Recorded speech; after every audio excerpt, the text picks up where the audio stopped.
আমার নবী আল্লাহর দরবারে গেলেন। নবীজি বলেন আল্লাহ, আল্লাহ বলেন মুহাম্মাদুর রাসূলুল্লাহ। নবীজি আল্লাহর দরবারে উপস্থিত হয়ে গেলেন। উপস্থিত হওয়ার পরে এবার আল্লাহ ডাক দিচ্ছে, হাবিব, এত উদ্দেশ্যে আপনাকে নিয়ে আসলাম, আপনি কি আসতে কিছু এনেছেন? সুবহানাল্লাহ। আপনি কি আসতে কিছু এনেছেন? যেরকম আত্মীয় আত্মীয়ের বাড়িতে বেড়াতে যায়, কিন্তু অনেক আত্মীয় হচ্ছে ব্যাককল মার্কা আত্মীয়, ডাইরেক্ট চলে যায়, মিষ্টির দোকান টোকান দেখে না, নিজেও খায় না, পরকেও খাওয়ায়, বখিল আত্মীয়। এজন্য কোন আত্মীয় তার আত্মীয়ের বাড়িতে কিছু নিয়ে যাওয়া সুন্নত রাসূল। সুবহানাল্লাহ। আমার রাসূল আল্লাহর দরবারে খালি হাতে যায়নি। আল্লাহ বলেন, বন্ধু, জমিন থেকে আপনাকে আনলাম, পৃথিবীর থেকে আপনাকে আনলাম, ইয়া রাসূলুল্লাহ আপনি এসেছেন, কি নিয়ে এসেছেন? আল্লাহর হাবিব চোখের পানি মোবারক ছেড়ে, আল্লাহ আমি এমনি আসিনি, খালি আসিনি, এই দেখুন আমার উম্মতের সওয়াব, এই দেখুন আমার উম্মতের গুনাহ। আল্লাহ এই নেন সওয়াব, এই দেখেন গুনাহ। তবে আল্লাহ তোমার নিকটে আমার উম্মতের কাছ থেকে সওয়াব এবং গুনাহগুলা নিয়ে আসলাম, কিন্তু সওয়াবের মালিক তুমি আর গুনাহগুলার মালিক আমি। সওয়াবগুলো তোমাকে দেখাই তোমার কাছে রেখে যাব, আর গুনাহগুলা আবার আমার সাথে আমি নিয়ে যাব। জোরে বলুন সুবহানাল্লাহ। আল্লাহ পাক প্রশ্ন করেন, হায় হাবিব, সওয়াবের মালিক যদি আমি হই, গুনাহের মালিকও আমি হব। আল্লাহর নবী চোখের পানি মোবারক ছেড়ে বলে, আল্লাহ আমি যদি গুনাহগুলা তোমার কাছে রেখে যাই, হাসরের ময়দানে আমার উম্মতের জন্য আমি সুপারিশ করতে পারবো না, এই জন্য আমি গুনাহগুলা নিয়ে যাব। গুনাহগুলা আমার কালো কম্বলের ভিতরে রেখে আমি হাসরের ময়দানে উম্মত উম্মত বলে উঠব। আল্লাহ আমার উম্মতের নাম বলে বলে গুনাহ দেখে দেখে তোমার কাছে আমি সুপারিশ করব, আর তুমি আমার সুপারিশ কবুল করে করে আমার জাহান্নামী উম্মতকে আমার সামনে তুমি জান্নাত দিতে হবে। জোরে বলুন সুবহানাল্লাহ। আল্লাহু আকবার। নবী ব্যস্ত দেওয়ার ক্ষমতা আছে কিনা? অধিকার দিয়েছেন কে? আল্লাহ পাক এবার ডাক দিয়ে বলেন, হ্যাঁ বন্ধু, আপনার এই প্রশ্নের জবাব পেয়ে আমি আনন্দিত, আমি খুশি হলাম। এবার আপনি শুনুন, আমার আল্লাহ বলেন, আমার আল্লাহ নবীকে এবার বলতে চান। নবী যখন বলেছেন আত্তাহিয়াতু, বলেন আত্তাহিয়াতু লিল্লাহি ওয়াস সালাওয়াতু ওয়াত তাইয়্যিবাত। এবার আল্লাহ বলেন আসসালামু আলাইকা। ভাইরা আমার একটু চিন্তা করেন, আমার ভাইয়েরা চিন্তা করেন, যারা নবীকে সালাম দেওয়া শিরিক বলেন, বেদাত বলেন, নাজায়েজ বলেন, মাকরু বলেন, মুবাহ বলেন, কেন এই কথা বলেন? নবী তো তোমাদের কোনো দোষ করে নেই। আমার নবী আল্লাহর দরবারে যাওয়ার পরে আল্লাহ পাক সালাম দিচ্ছে, আসসালামু আলাইকা, বলেন আসসালামু আলাইকা আইয়ুহান নাবিয়্যু ওয়া রাহমাতুল্লাহি ওয়া বারাকাতুহু। হাবিব, আমার দরবারে রহমত, বরকত, করুণা, নিয়ামত সব কিছু আমি আপনাকে দান করলাম। আল্লাহর নবী চেহারা মোবারক কালো করে তিনি বসে আছেন। আল্লাহ বলে, হাবিব গো, আপনাকে আসমানের উপর আনলাম, জান্নাত দেখাইলাম, দোজখ দেখাইলাম, লাহুত দেখাইলাম, মালাকুত দেখাইলাম, জাবারুত, নাসুত সব কিছু দেখালাম, তারপরও কোন আপনি হাসেন না। রহমত দিলাম, করুণা দিলাম, বরকত দিলাম, রহমত দিলাম, হাবিব তারপরে কেন হাসেন না? আমার নবী চক্ষু মোবারকের পানি ছেড়ে বলে, আল্লাহ তুমি আমাকে মেরাজ দিয়েছো, তুমি আমাকে জান্নাত দেখাইছো, দোজখ দেখাইছো, তুমি আমাকে রহমত দিয়েছো, বরকত দিয়েছো, আমার উম্মতকে তুমি তো কিচ্ছু দাওনি। উম্মতকে যতক্ষণ পর্যন্ত তুমি শামিল না করবে ততক্ষণ পর্যন্ত আমি রাজি খুশি হব না। এবার বলা হচ্ছে, আমার ভাইয়েরা বলুন আসসালামু আলাইনা ওয়া আলা ইবাদিল্লাহ। আরো জোরে বলুন আসসালামু আলাইনা ওয়া আলা ইবাদিল্লাহিস সালিহিন আশহাদু আল্লা ইলাহা ইল্লাল্লাহ ওয়া আশহাদু আন্না মুহাম্মাদান আবদুহু ওয়া রাসূল। হাবিব, আপনাকেও দিলাম, আপনার উম্মতের জন্য আমি ইবাদত, জাদা ইবাদত দিলাম, 50 ওয়াক্ত নামাজ দিলাম। হাবিব শুনেন, আপনি আমার দরবারে এসে আমাকে দেখলেন, সব কিছু পাইলেন, আমার দেওয়া এই 50 ওয়াক্ত নামাজ যদি আপনার উম্মতরা আদায় করে, আমি আল্লাহর সাথে মেরাজ হওয়ার সওয়াব তাদের আমলের মধ্যে আমি দান করে দেব। জোরে বলুন সুবহানাল্লাহ।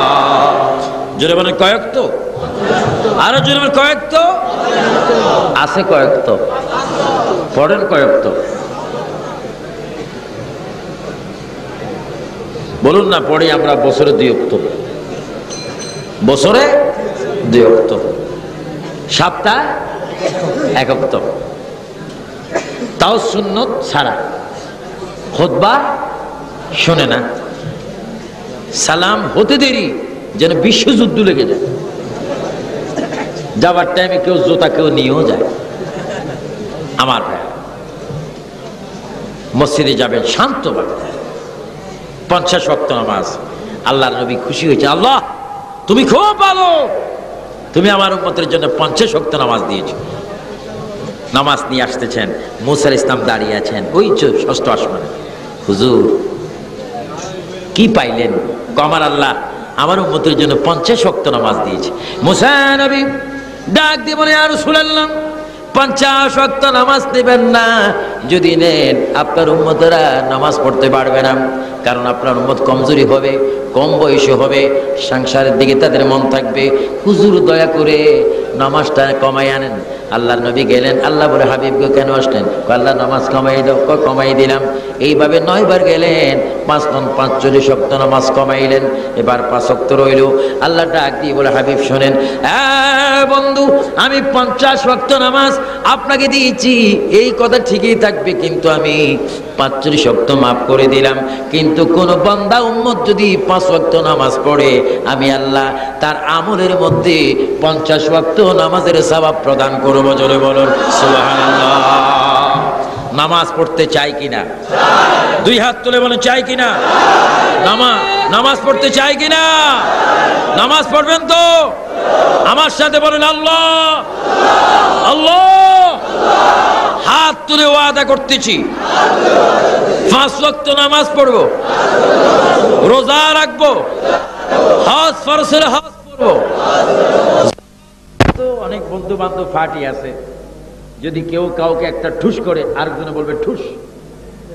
কিন্তু ফেরেশতারা যখন আপনাকে মারবে, আপনি যত চিৎকার মারেন বন্ধু কই রে, ফেরেশতারা বলবে বন্ধু বলতে কেউ নেই, আমরা সব দিকে আছি, আজকে শুধু আমরা মারবো আর তুমি শুধু আলহামদুলিল্লাহ বলবা। এখানে নাউজুবিল্লাহ বলার জায়গা নেই। আল্লাহ পাক আমাদেরকে নামাজ পড়ার তৌফিক দান করুন। আমার আজকের এই মাহফিল কমিটির সকল ভাইদেরকে আমি অনুরোধ করে বলবো, পাঠানটুলি সমনি বেবি ট্যাক্সি স্ট্যান্ডের এই কমিটির উদ্যোগে সমস্ত ভাইদেরকে আমি বলবো, আপনারা নামাজ পড়বেন, আপনারা আল্লাহকে ভয় করবেন, আল্লাহর জিকির করবেন। কারণ আজকের মাহফিলে না আসার জন্য আমার কাছে চিঠি গিয়েছে, হুজুর এই মাহফিলে যাবেন না, এই মাহফিলে যারা মাহফিল করায় তারা নামাজ পড়ে না, আর আপনি যাবেন কেন? আমি আজকে বলবো, ঠিকানাবিহীন আমার কাছে চিঠি গিয়েছে। আমি ইচ্ছা করলে ভয় করলে নাও আসতে পারতাম, কিন্তু আমি তো কাফুরুষ নয়, আমি একজন মুসলমান হয়ে মরতে চাই। এই স্টেজেও যদি আমার মৃত্যু হয়, এটা আমার তকদির অনেক ভালো, কারণ কোরআন হাদিসের কথা বলতে গিয়ে যদি মরিও, এটা কি ভাগ্য খারাপ হবে না ভালো হবে? যেন বলে কি হবে? এই জন্য আমি আপনাদেরকে অনুরোধ করে বলবো 5 ওয়াক্ত নামাজ পড়বেন, মাহে রমজানের রোজা রাখবেন, মা বাপ যদি বাড়িতে থাকে তাদের খবর নিবেন, মা বাবাকে খাওয়াবেন। আল্লাহ পাক আপনাদের প্রত্যেককে কবুল করুক, সবাই বলুন আমিন। কি বলতেছিলাম? 50 ওয়াক্ত নামাজের মধ্যে চলে গেল কয়েকত? 45 আছে কয়েকত।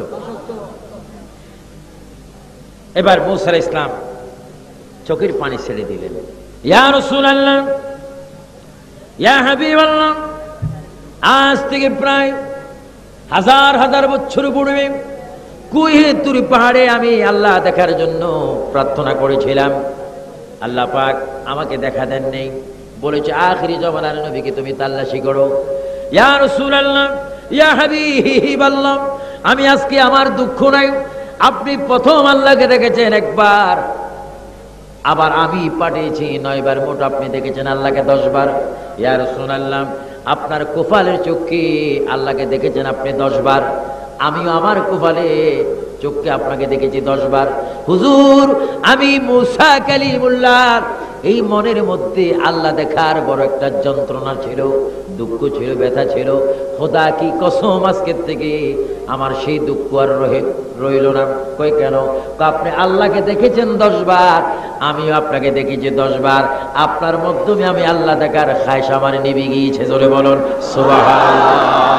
হুজুর, আপনাকে দেখা মাত্র আল্লাহ দেখার খায়শ আমার পূরণ হয়ে গিয়েছে। ইয়া রাসূলুল্লাহ, আমি আপনাকে দেখা মাত্র মনে হয় যেন আমি আল্লাহ দেখে ফেলেছি। জোরে বলুন সুবহানাল্লাহ। আমার সুন্নি মুসলমান ভাইরা, শ্রমিক ভাইরা, বুদ্ধিজীবী ভাইরা, ব্যবসায়ী ভাইরা, কলেজ স্কুলের ছাত্র ভাইরা, মসজিদের ইমাম ভাইরা, বক্তা ভাইরা, জোরে সোরে বলুন, যে নবীকে দেখলে আল্লাহ দেখা হয়, মওতের আগে আল্লাহর কাছে প্রার্থনা করে আমরা নবীকে দেখতে চাই কি চাই না? আরো জোরে চাই কি চাই না? আল্লাহ পাক আমাদের সকলকে নবী দেখার তৌফিক দান করুক। সবাই চিল্লিয়ে বলেন আল্লাহুম্মা আমিন। আমরা নামাজ চাই কি চাই না? রোজা, হজ, যাকাত, পিতামাতার খেদমত, সুন্নত মোতাবেক ব্যবসা, সুন্নত মোতাবেক বসা, সুন্নত মোতাবেক শোয়া, সুন্নত মোতাবেক জিন্দেগি চাই কি চাই না? আল্লাহ পাক যেন কবুল করেন। সবাই বলুন আমিন।